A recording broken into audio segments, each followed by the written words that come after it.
May hapon. Maayong hapon. May hapon. God bless. God bless. God bless. Maayong hapon.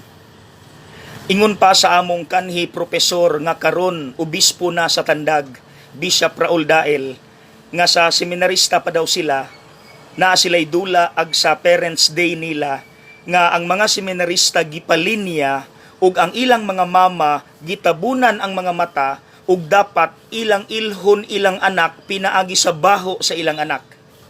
At first, bibo pa daw kaayo, pero later on, nagsugod na sila panghila kay natandog sila, kay nasakpan gyud tanan sa mga mama ang baho sa ilang mga anak. Ngano na? Because of relationship. Si Maria, diri sa Ebanghelyo, nganong tingog pa lang ni Jesus, nakaila man dayon siya nga si Jesus to.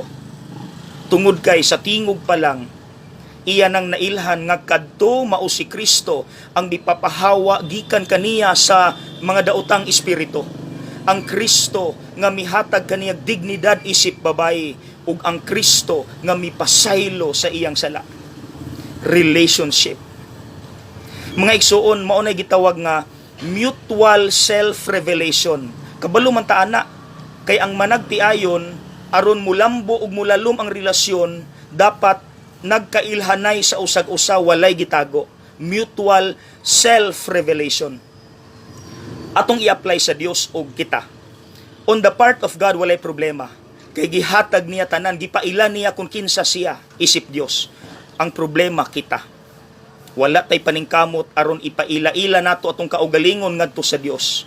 Kabalo mo sa indicator, pag-abot sa mga problema o pagsulay, kung kusog kay ta mo reklamo o negatibo kay ta sa atong kinabuhi, kana dili palalom ang atong relasyon sa Dios.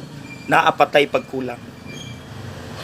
Mga igsuon paningkamutan nato ng mutual self-revelation sa atong relasyon sa Dios. Okay? God bless.